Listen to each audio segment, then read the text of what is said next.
ولا جناح عليكم فيما عرضتم به من خطبة النساء أو أكننتم في أنفسكم علم الله أنكم ستذكرونهن ولكن لا تواعدوهن سرا إلا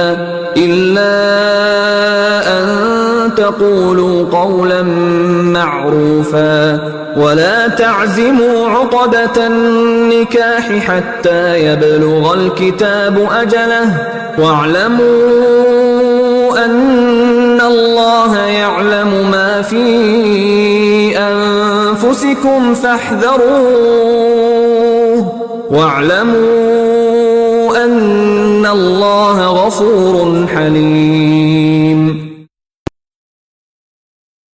വിധവകളായ സ്ത്രീകളോട് അവരുടെ ഇദ്ദാവേളയിൽ നിങ്ങൾ വിവാഹാഭിലാഷം സൂചിപ്പിക്കുകയോ മനസ്സിൽ മറച്ചുവെക്കുകയോ ചെയ്യുന്നതിൽ കുറ്റമൊന്നുമില്ല. നിങ്ങളുടെ മനസ്സിൽ തീർച്ചയായും അവരെക്കുറിച്ച് വിചാരമുണ്ടാവുമെന്ന് അല്ലാഹുവിനറിയാം. പക്ഷേ അവരോട് രഹസ്യമായി പ്രതിജ്ഞ ചെയ്യാതിരിക്കുക. വല്ലതും സംസാരിക്കുകയാണെങ്കിൽ മാന്യമായ രീതിയിൽ സംസാരിക്കുക. ഇദ്ദാവേള കഴിയുന്നതുവരെ വിവാഹ ഉടമ്പടി തീരുമാനിക്കാവതല്ല. അല്ലാഹു നിങ്ങളുടെ മനോഗതങ്ങൾ പോലും അറിയുന്നുവെന്ന് നന്നായി ഗ്രഹിച്ചുകൊള്ളുക. അതിനാൽ അവനെ സൂക്ഷിക്കുക. അല്ലാഹു അത്യധികം ക്ഷമിക്കുന്നവനും വിട്ടുവീഴ്ചയരുളുന്നവനുമാണെന്ന് അറിയുക.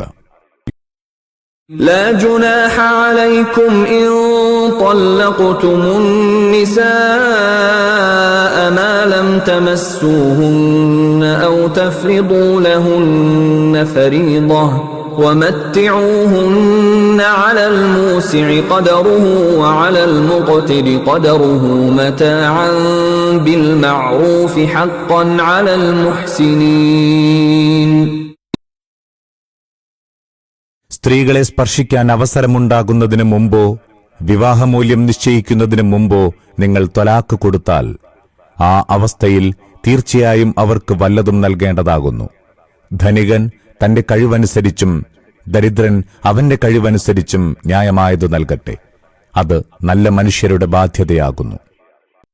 മഹർ നിശ്ചയിക്കുകയോ കൂടെ താമസിക്കുകയോ ചെയ്തിട്ടില്ലെങ്കിലും നിക്കാഹ് ചെയ്ത ശേഷം ബന്ധം സ്ഥാപിച്ച് വേർപെടുത്തപ്പെടുന്ന സ്ത്രീ ചില നഷ്ടങ്ങളും ബുദ്ധിമുട്ടുകളും നേരിടുന്നുണ്ട്.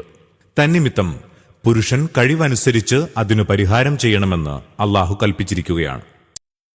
وَإِن طَلَّقْتُمُوهُنَّ مِن قَبْلِ أَن تَمَسُّوهُنَّ وَقَدْ فَرَضْتُمْ لَهُنَّ فَرِيضَةً فَنِصْفُ مَا فَرَضْتُمْ إِلَّا أَن يَعْفُونَ أَوْ يَعْفُوَ الَّذِي بِيَدِهِ عُقْدَةُ النِّكَاحِ وَأَن تَعْفُوا أَقْرَبُ لِلتَّقْوَى وَلَا تَنسَوُا الْفَضْلَ بَيْنَكُمْ إِنَّ اللَّهَ بِمَا تَعْمَلُونَ بَصِيرٌ.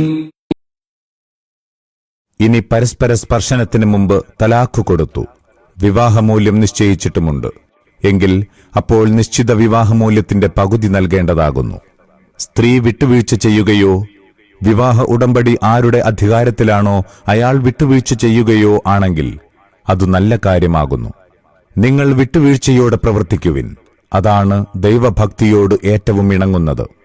പരസ്പര ഇടപാടുകളിൽ ഉദാരത മറക്കാതിരിക്കുക. നിങ്ങളുടെ പ്രവൃത്തികൾ അല്ലാഹു വീക്ഷിച്ചുകൊണ്ടിരിക്കുന്നുവല്ലോ.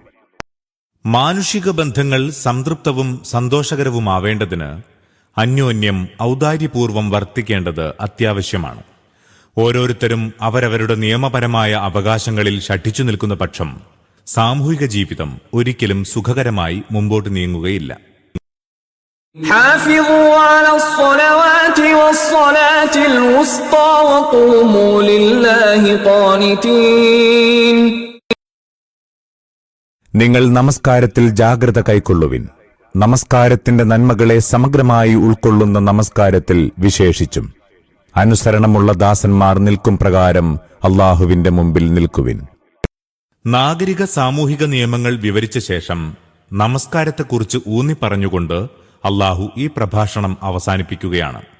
കാരണം ദൈവഭയവും നന്മയുടെയും പരിശുദ്ധിയുടെയും വികാരങ്ങളും അള്ളാഹുവിന്റെ ആജ്ഞാനിർദ്ദേശങ്ങൾ അനുസരിക്കുന്നതിനുള്ള മനസ്ഥിതിയും മനുഷ്യനിൽ ഉണ്ടാക്കുകയും സന്മാർഗത്തിൽ ഉറപ്പിച്ചു നിർത്തുകയും ചെയ്യുന്ന ഉത്കൃഷ്ട കർമ്മമാണ് നമസ്കാരം.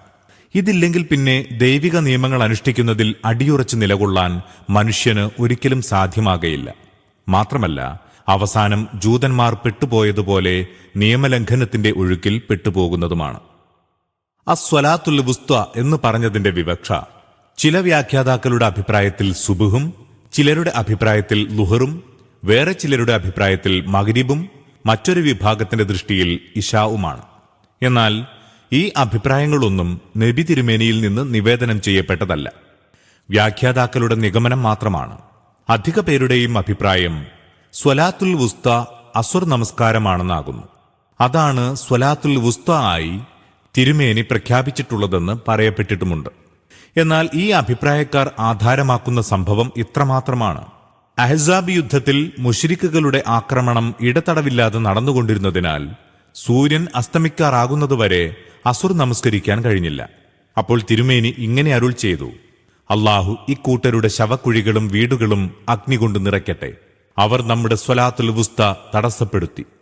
ഇവിടെ തിരുമേനി സ്വലാത്തുൽ വുസ്ത എന്ന് പറഞ്ഞത് അസുർ നമസ്കാരത്തെക്കുറിച്ചാണെന്ന് ആ വ്യാഖ്യാതാക്കൾ മനസ്സിലാക്കുന്നു.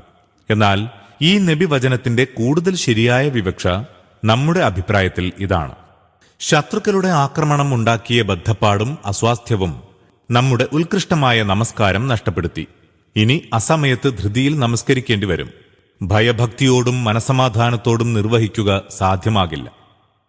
വുസ്ത എന്ന വാക്കിന് മധ്യത്തിലുള്ളതെന്നും ശ്രേഷ്ഠമായതെന്നും അർത്ഥമുണ്ട്.